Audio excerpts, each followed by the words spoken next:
அனைத்து நண்பர்களுக்கும் வணக்கம். உங்கள் ஆஸ்ட்ரோ பழனிசுவாமிகள் பேசுகிறேன். இந்த காணொளியில சிம்மம் ராசிக்கு சனி வக்ர பெயர்ச்சி பலன்களை பார்க்கலாம். இந்த சனி அஷ்டமத்து சனியாக இருக்கு.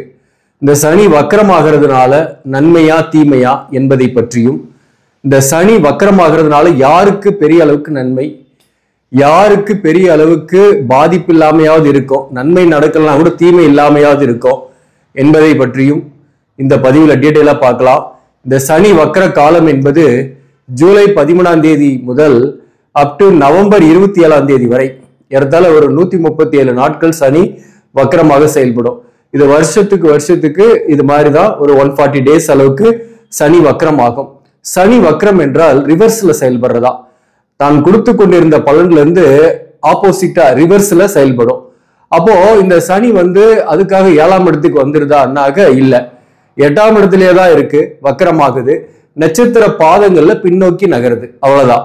அதாவது இப்ப உத்திரட்டாதி 2ஆம் பாதத்துல இன்னைக்கு இருக்குன்னாக ஆவணி மாசம் உத்திரட்டாதி 1ஆம் பாதத்துக்கு வருது, அதுக்கப்புறம் புரட்டாசி மாதம் பூரட்டாதி 4ஆம் பாதத்துக்கு வருது. இப்படி நட்சத்திரத்துல பின்னோக்கி வந்து அதுக்கப்புறம் வக்ர நிவர்த்தி ஆன பிறகு மீண்டும் உத்திரட்டாதி 1ஆம் பாதம், அடுத்தது 2ஆம் பாதம், இப்படி ஃபார்வேர்டா போகும். ஸோ இப்போ பாத்தீங்கன்னாக்க பொதுவாகவே அஷ்டமத்து சனி வக்ரமானா நல்லதுன்னு சொல்லுவாங்க. ஏன்னாக கஷ்டங்களை குறைக்கும். இவ்வளவு நாள் நீங்க ஒரு பெண்ணால அல்லது எதிர்பாலினரால பாதிக்கப்பட்டிருப்பீங்க. ஆண்களாக இருந்தா ஒரு பெண்ணால, அல்லது பெண்களாக இருந்தாக ஒரு ஆணால. எதிர்பாலினர் ஒண்ணு வாழ்க்கை துணைவராக இருக்கலாம், அல்லது ஒரு ரிலேஷன்ஷிப்ல இருக்கலாம், அல்லது ஒரு புதிய உறவால் குடும்ப வாழ்க்கையில சில சிக்கல்களை நீங்கள் அடைந்திருக்கலாம். இந்த மாதிரியான உறவு சிக்கல் நிறையவே இருந்துட்டு இருக்கு இல்லையா? இந்த உறவு சிக்கலுக்கு ஒரு முடிவுகள் கிடைக்கும் இந்த வக்ர காலத்துல. அதுதான் பாசிட்டிவ்.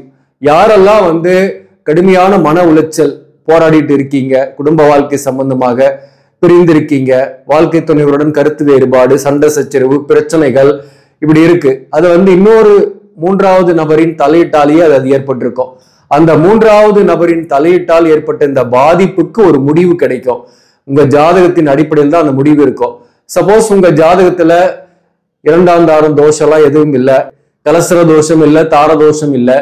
இப்போ என்னுடைய ஜாதகத்திலையும் சனி வக்ரமா இருக்கு, எனக்கு நடக்கக்கூடிய தசாபுக்தி நன்மையாக இருக்கு, அதாவது கேந்திராதிபதி தசை அல்லது திரிகோணாதிபதி தசாபுக்தி அல்லது அந்தரம் நடக்குதுன்னாக நீங்க நல்ல ஒரு சொல்யூஷனை பெறுவீங்க. பாசிட்டிவா தான் இருக்கும். பிரிந்தவர்கள் சேரக்கூடிய வாய்ப்பு உண்டு. அதே போல விலகி போனவர்கள் உங்களை விரும்பி வரக்கூடிய வாய்ப்பு உண்டு. பகச்சிக்கிட்டு போனவங்க கூட உங்களை தேடி வரக்கூடிய வாய்ப்புக்கெல்லாம் உண்டு. அதே சமயத்துல உங்க ஜாதகத்துல சனி வக்ரம் ஆகல, உங்க ஜாதகத்தின்படி நல்ல ஒரு கிரகத்தோட தசாபுக்தி நடக்கல, அதாவது அட்டமாதிபதியோட தசை, லக்னத்திலிருந்து அட்டமஸ்தானத்தில் இருக்கக்கூடிய கிரகத்தோட தசை, அல்லது அந்த அட்டமாதிபதியாக வரக்கூடிய கிரகத்தோட தசை, அல்லது 6ஆம் அதிபதியோட தசாபுக்தி நடக்கக்கூடிய காலகட்டமாக இப்பொழுது இருக்கிறது என்றால் உங்களுக்கு சில விஷயங்கள் தாமதமாக கிடைக்கும். அதே சமயத்துல ஜாதகத்துல தாரதோஷம் இல்லை, கலஸ்தர தோஷம் இல்லைனாக பெரிய அளவுக்கு நன்மை இல்லைனாலையும் இந்த நேரத்துல இந்த கருத்து வேறுபாடு இல்லாம இருப்பீங்க. சண்டை சச்சரிவுகள் பிரச்சனைகள் இல்லாமல் போகும் இந்த 3 மாசம். சப்போஸ் உங்க ஜாதகத்துல வக்ரம் ஆகலனாலையும் நல்ல தசாபுக்தி நடக்குதுன்னா பிரச்சனை கிடையாது, தாரதோஷம் இல்லைனாலையும் பிரச்சனை கிடையாது. ஆனா தோஷம் இருக்கிறவர்களுக்கு உங்களுக்கு ஒரு பிரச்சனை, இத்தனை காலத்துல வழக்குகள் இருப்பீங்க, அல்லது பிரிந்து இருக்கக்கூடிய சூழ்நிலை இருக்கும், அல்லது வழக்குக்கு போயிருப்பீங்க இந்த கடந்த காலத்திலேயே, அதுக்கு ஒரு முடிவு ஏற்படும். தோஷங்கள் இருக்கிறவங்களுக்கு சனி வக்கரமா இருந்தா உங்களுக்கு பாசிட்டிவான தீர்ப்புகள் வரும். சனி வக்கரம் ஆகல, நல்ல தசா புக்தி நடக்கலன்னா உங்களுக்கு அது நெகட்டிவான தீர்ப்பா முடியும். இவ்வளவுதான் வித்தியாசம். அதாவது சிம்பிளா புரிஞ்சுக்கணும்னாக்க இந்த சனி வக்கரம் என்பது ஒவ்வொருத்தருக்கும் ஒவ்வொரு மாதிரியான பலன்களை தான் செய்யும். நீங்க சிம்ம ராசி என்பதால் ஒரே பலன் எல்லாருக்கும் அப்ளிகேபிள் ஆகாது. அதுல குறிப்பா இதை வேணா நம்ம அண்டர்ஸ்டாண்டிங்காக பிரிச்சுக்கலாம். உங்க ஜாதகத்துல சனி வக்கரமா இருக்கிறவங்களுக்கு மேக்சிமம் பாசிட்டிவான ரிசல்ட்டும் பாசிட்டிவான விஷயங்கள் நடக்கிறதுமாகவே இருக்கும். உங்க ஜாதகத்துல சனி வக்கரம் ஆகல அப்படின்னாக்க நீங்க இந்த காலகட்டத்துல பொறுமையா இருக்கணும், அவ்வளவுதான். அதுக்கு நெகட்டிவா நடந்துரும்னு பயப்பட வேண்டியதில்லை. பொறுமையா இருந்தாவே இந்த 3 மாசம் என்பது கடந்து விடும். அதற்கப்புறம் உங்களுக்கு நல்லது நடக்கும். இவ்வளவுதான் வித்தியாசம். இதுல இந்த சனி என்பது தொழில்காரகன், மேலும் 6ஆம் அதிபதியாகவும் உங்களுடைய 7ஆம் அதிபதியாக வரக்கூடிய கிரகம் 8ஆம் பாவகத்திலிருந்து வக்கரமாகி அந்த 8ஆம் பாவகத்தின் வழியாக பலன்கள் செய்யும்.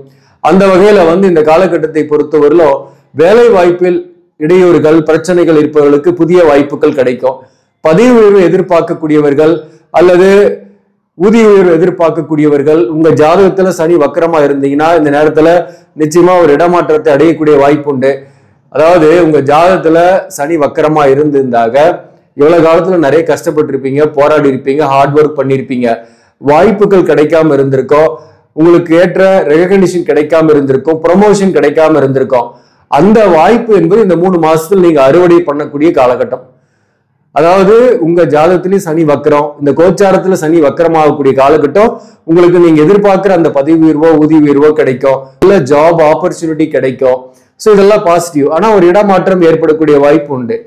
சப்போஸ் சனி வக்கரம் ஆகல அப்படின்னாக்க வேலையில ஹார்ட் ஒர்க் பண்ற மாதிரி தான் இருக்கும். பதவி உயர்வோ ஊதிய உயர்வோ இந்த காலகட்டத்தில் உங்களுக்கு கிடைக்காது. இந்த 3 மாசம் ஒரு டிராக் பண்ற மாதிரி தான் இருக்கும். மேலும் இந்த 3 மாசத்துல பாத்தீங்கன்னாக்க புதிய வாய்ப்பு தேடினீங்கனாலையும் ஒரு இழுத்தடிச்சுக்கிட்டு தான் இருக்கும், சரியான வாய்ப்பு கிடைக்காம இருக்கும். அதனால இருக்கிற வேலையிலேயே இருக்கிறது தான் நல்லது, புதிய வாய்ப்புக்கு போகாம இருக்கிறது நல்லது. இந்த 3 மாசத்துல அதாவது உங்க ஜாதகத்தின்படி சனி வக்கரமாகலனா இடமாற்றத்தை தவிர்க்கவும் வேலை மாற்றத்தை தவிர்க்கவும். இப்ப பிசினஸ் பண்றீங்கன்னாக்கோ இந்த காலகட்டத்தில் உங்க ஜாதகத்துல சனி வக்கரமானா திடீர்னு பணம் எல்லாம் நல்லாவே வரும், வியாபாரம் ஆகும், நல்ல சேல்ஸ் ஆகி உங்களுக்கு அதுக்கான ஊதியம் அதுக்கான இன்கம் கிடைக்கும். சப்போஸ் உங்க ஜாதகத்துல சனி வக்கரம் ஆகலைன்னா பிசினஸ் பண்ணக்கூடியவர்கள் கடனுக்கு விட்டுருவீங்க, அந்த கடனை வசூலிக்கிறதுக்குள்ள போதும்னு இருக்கும். அல்லது கடன் வாங்கி தொழிலை விரிவுபடுத்தலாம்னு போயிட்டு கடன் வாங்கி இன்வெஸ்ட்மெண்ட் பண்ணி அதுல சில நஷ்டங்கள் அல்லது எதிர்பார்த்த லாபம் வராம டம்ப் பண்ணி அந்த பணம் அப்படியே இருக்கும். யார்கிட்டயாவது பணம் கொடுத்துகள் வாங்கல கூட கவனமா இருக்கணும். உங்க ஜாதகத்துல சனி வக்கரம் ஆகலைன்னாக்க நீங்க பணத்தை அதிகமா யார்கிட்டயாவது கொடுத்துட்டு ஒரு ஒப்பந்தம் போடுறீங்கன்னா கூட அதுல எச்சரிக்கையா இருக்கணும். ஒப்பந்தங்கள்ல சைன் பண்ணதுக்கு முன்னாடி ஒரு முறை அல்லது 4 முறை யோசிச்சுட்டு தான் சைன் பண்ணணும். கொடுக்கல் வாங்கல்ல கவனமா இருக்கணும்.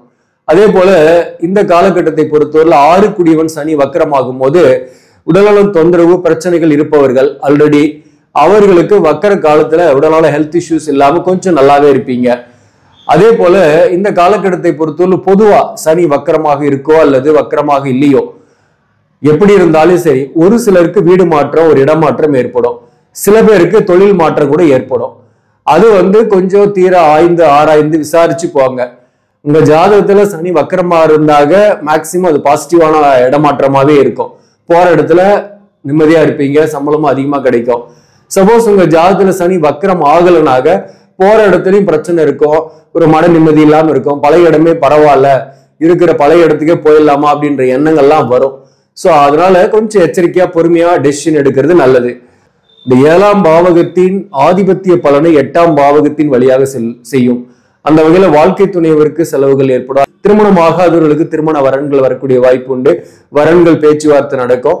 சில பேருக்கு மறுமணம் அல்லது திருமணத்திற்காக வரன் பாக்குறீங்கன்னா அதுக்கான சாத்தியங்கள் உண்டு இந்த காலகட்டத்தை பொறுத்தவரையிலும். அதே போல இந்த காலகட்டத்தை பொறுத்தவரையிலும் தொழில் ஸ்தானத்தை இந்த சனி பாக்குது 10ஆம் இடத்தை, அதாவது 8ஆம் இடத்துல இருந்து 10ஆம் இடத்தை வக்கர பார்வை இருக்கிறதுனால ஹார்ட் ஒர்க் பண்ற மாதிரி தான் இருக்கும். ஹார்ட் ஒர்க் பண்ற அளவுக்கு ஊதியங்கள் உங்களுக்கு கிடைக்கும், முன்னேற்றங்கள் உண்டு. அதே போல அரசு பணிக்காக முயற்சி செய்யக்கூடியவர்களுக்கு இந்த காலகட்டத்தில் உங்க ஜாதகத்துல சனி வக்கரமா இருந்து சூரியனும் நல்லா இருக்கு, 10க்குரியவனும் நல்லா இருக்காருன்னா வேலை வாய்ப்பு அரசு பணிக்கு போறதுக்கான வாய்ப்புகள் உங்களுக்கு இருக்கு, அதற்காக முயற்சி பண்ணலாம். அதாவது படிக்கிறவங்களுக்கு எல்லாம் இந்த காலகட்டம் கொஞ்சம் நல்லாவே இருக்கும். அது ஈவன் எக்ஸாம் அரசு பணிக்காக எழுதுறீங்க அல்லது மாணவர்களாக இருந்து ஒரு கோர்ஸை படிக்கிறதுக்காக எக்ஸாம் எழுதுறீங்கன்னா கூட தேர்வுகளில் வெற்றி எல்லாம் ஏற்படும். அதாவது வழக்குகளில் பாசிட்டிவான ரிசல்ட் வர்றதுக்கும் வாய்ப்பு இருக்கு. இந்த சனி வக்கரமாகாதவர்களுக்கு மட்டும்தான் கொஞ்சம் டிராக் ஆகிற மாதிரி இருக்கும். அவங்க ரிசல்ட் வராம பாத்துக்கணும். 3 மாசம் கழிச்சு ரிசல்ட் வந்தா பெட்டரா இருக்கும். இந்த 3 மாசத்துக்குள்ள நவம்பர் 27க்குள்ள சனி உங்க ஜாதகத்துல வக்கரமாகாது இருக்கிறவங்க வழக்குகள் இருக்கீங்கன்னா அது ரிசல்ட் வராம பாத்துங்க, போஸ்ட்போன் பண்ணிக்கிட்டே போங்க, வேற ஒண்ணும் கிடையாது. அதாவது சிம்பிளா இந்த சனி வக்கரம் நமக்கு நன்மை கொடுக்குமா தீமை கொடுக்குமானாக்க உங்க ஜாதகத்துல சனி வக்கரமா இருந்தா மேக்சிமம் நன்மை, உங்க ஜாதகத்துல சனி வக்கரம் ஆகலைன்னாக்க தீமையை பெருசா கொடுக்காது. ஏன்னா அஷ்டமத்து சனியோட பாதிப்பு என்பது குறைவாக தான் இருக்கு. 8ஆம் இடத்துல இருக்கக்கூடிய சனி வக்கரம் ஆகிறதுனால பொதுவாகவே பாதிப்பு என்பது கொஞ்சம் உங்களுக்கு குறைவா தான் இருக்கும். அதே சமயத்துல உங்களுக்கு பாத்தீங்கன்னாக்க சில விஷயங்கள் நல்லது நடக்கிறது கொஞ்சம் தாமதம் ஆயிட்டு இருக்கும். உங்க ஜாதகத்துல சனி வக்கரம் ஆகலைனாக அப்போ கொஞ்சம் பொறுமையா இருக்கணும், போஸ்ட்போன் பண்ணிக்கிட்டே போகணும். அதாவது நீங்களா போயிட்டு சில விஷயத்துல இறங்கி தேவையில்லாத பிரச்சனைகள் இழுத்து போட்டுக்காம அமைதியா இருந்தீங்கன்னாவே உங்களை தேடி பெரிய அளவுக்கு பிரச்சனைகள் வராது. நாமளா பிரச்சனையை ஏற்படுத்திக்கிறதுனால தான் பாதிக்கிறோம் பெரும்பாலும். அதாவது நம்ம அமைதியா நம்ம வேலையை மட்டும் பார்த்துட்டு இருக்கிறோம்னு வச்சுங்களேன், பிரச்சனை நம்மள வந்தா கூட கடந்து போயிடும். சனி பகவானை பொறுத்தவரையில நேர்மையா இருக்கிறவங்கள பெருசா பாதிக்கிறதே இல்லை. அவங்களை தண்டிக்கவே முடியறது இல்லை. எந்த வகையிலப்பா தண்டிக்கிறது அப்படின்ட்டு ஒதுங்கி போகக்கூடிய சூழ்நிலை தான். ஆனா பேராசைப்படுறவங்க அல்லது பிறர் பொருளுக்கு ஆசைப்படுறவங்க, அவசரப்படுறவங்க, அவங்களுக்கு தான் பாத்தீங்கன்னாக்க சில பிரச்சனைகள், தண்டனைகள், போராட்டங்களாகவே இருக்கும். சனி அஷ்டமத்து சனியா இருக்கும் போது கொடுக்கக்கூடிய கஷ்டம் அவர்களுக்கு தான் அதிகமாக இருக்கும். பாத்தீங்கன்னாக்க இப்போ இந்த கடன் எல்லாம் வாங்கிட்டு கொஞ்சம் கஷ்டப்பட்டுட்டு இருக்கிறவங்களுக்கு எல்லாம் இந்த காலத்துல பெரிய அழுத்தம் இல்லாம இருக்கும். அல்லது கொஞ்சம் திருப்பி ரீபேமெண்ட் பண்ற அளவுக்கு உங்களுக்கு பணம் வரும். அதனால பாசிட்டிவான விஷயம் தான். திடீர்னு பணமும் வரும், எக்ஸ்பென்சஸும் ஆகும், அதுக்கான வாய்ப்பும் உண்டு. மேலும் இந்த சனி வக்கரமாகி பின்னோக்கி தான் வருது நட்சத்திர பாதத்துல. அதனால கடுமையான பாதிப்புன்றது உங்களுக்கு இல்லாம இருக்கும். உங்க ஜாதகத்தின்படி சனி வக்கரமா இருந்தாலும் சரி, வக்கரம் ஆகலனாலும் சரி. இருந்தாலும் சனி வக்கரம் ஆகாது இருக்கிறவர்கள், அதாவது ஒப்பந்தங்கள் சைன் பண்றதுல எச்சரிக்கையா இருங்க. ஒருத்தரை நம்பி பணம் கொடுக்கறது வாங்குறதுல கவனமா இருங்க. இந்த நேரத்துல கன்ஸ்ட்ரக்ஷன் அல்லது சொத்து வாங்குறது அல்லது விற்கிறது இவற்றை தவிர்க்குங்க. முக்கியமா இந்த பூர்வீக சொத்துலாம் வித்துட்டு புதிய சொத்து வாங்கலான்ற ஐடியாலாம் வரும். அல்லது அதுக்கான செயல்பாட்டுல இறங்கி வைங்க. 3 மாசம் போஸ்ட்போன் பண்ணி வைங்க. உங்க ஜாதகத்துல சனி வக்கரம் ஆகலன்னா சொல்றேன். ஸோ அந்த விஷயத்துலதான் கொஞ்சம் ஏமாறுறது, நஷ்டப்படுறது. ஒரு ஹையர் பர்ச்சேஸ் பண்ணும்போது கொஞ்சம் கவனமா இருக்கணும், இல்லைன்னா பர்ச்சேஸ் பண்றது தவிர்க்கணும். அதுதான் முக்கியம். மற்றபடி பெரிய அளவுக்கு பாதிப்பு என்பது கிடையாது. நீங்க என்ன செய்யலாம் அப்படின்னா, நவகிரக வழிபாடு செய்யலாம். காகத்திற்கு உணவு வச்சுட்டு சாப்பிடலாம் சனிக்கிழமையில. அதே போல நீங்க கால பைரவருக்கு ஞாயிற்றுக்கிழமை 4 to 6 இந்த நேரத்துல நீங்க விளக்கு வச்சுட்டு வாங்க. கால பைரவர் வழிபாடு நன்மைகளை கொடுக்கும், காலத்தால் வந்த கஷ்டத்தை நீக்கும் உங்களுக்கு. ஆக நண்பர்களே, இந்த பதிவு உங்களுக்கு பிடிச்சிருந்தாக லைக் பண்ணுங்க, இதை மற்றவர்களுக்கும் ஷேர் பண்ணுங்க. இன்னும் நம்ம சேனல்ல சப்ஸ்கிரைப் பண்ணாம பாக்குறவங்க சப்ஸ்கிரைப் பண்ணி கண்டினியூ பண்ணுங்க. இதன் மூலம் உங்களுக்கு ஒரு சரியான ஜோதிட தகவல்களும் ஆன்மீக தகவல்களும் கிடைக்கும். நன்றி, வணக்கம்.